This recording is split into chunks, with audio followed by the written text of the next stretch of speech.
Come with me to Ecuador. This was my first time visiting. At first we had a pretty basic hotel in Ecuador, but we changed our hotel later. It had what we needed, clean and comfortable. This is called Suites Metropoli. It's not very close to any major sites, but it's okay because Uber in Ecuador is extremely cheap. This is in Quito, and the Ubers here are easily just $4 or less depending on where you want to go.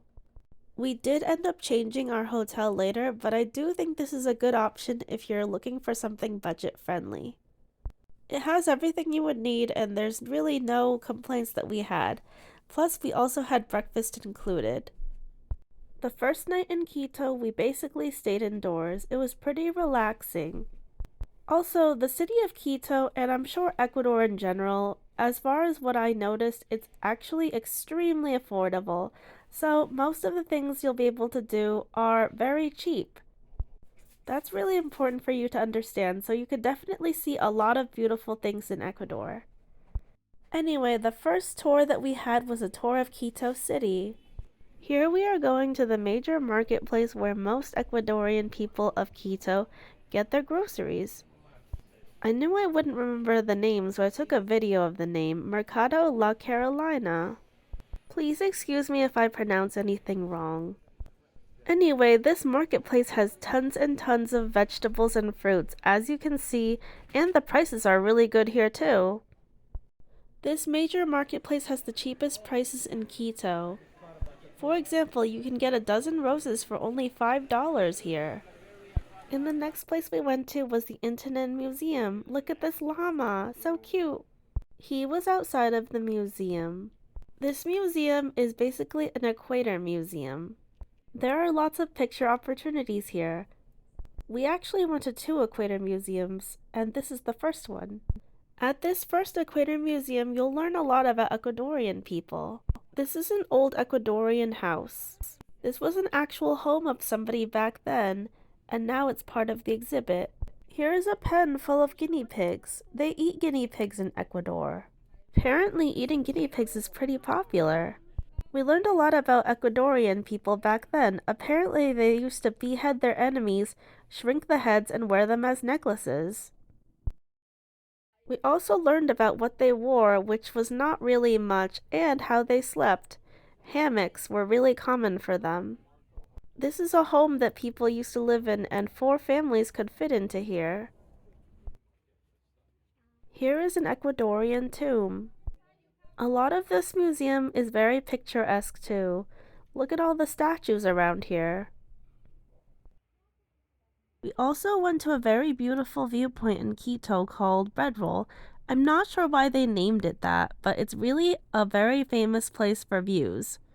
As you can see, it's very beautiful here, and they also have a huge Mary. This is a giant Virgin Mary statue.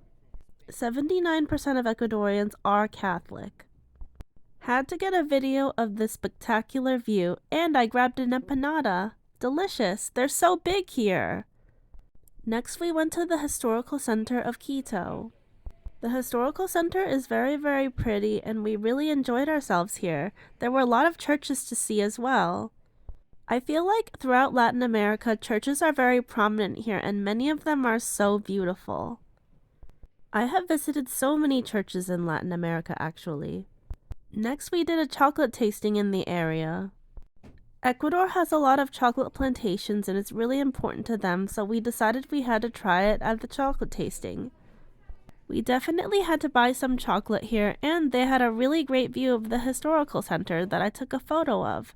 So pretty. After the chocolate shop, we resumed our walking tour.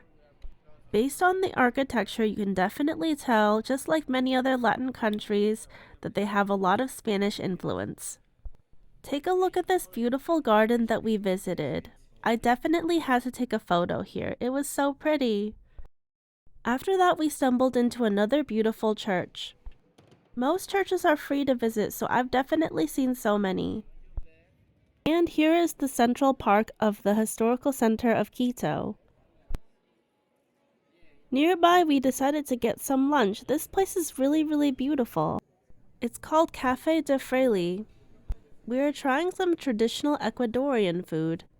I noticed that they have a lot of corn in their dishes. This is the Basilica of the National Vote. The basilica is extremely huge and very, very beautiful in person. Other than its huge, grandiose size, they have extremely beautiful stained glass windows everywhere. It was a bit difficult to try to capture the beauty of the stained glass windows, but they're really honestly so incredible. It's not free to visit the basilica. I think it was only a few dollars, but I think it's very worth visiting if you're in the Quito area. That is all for part 1 of our trip to Ecuador. Stay tuned for part 2 and like and subscribe if you enjoyed this video.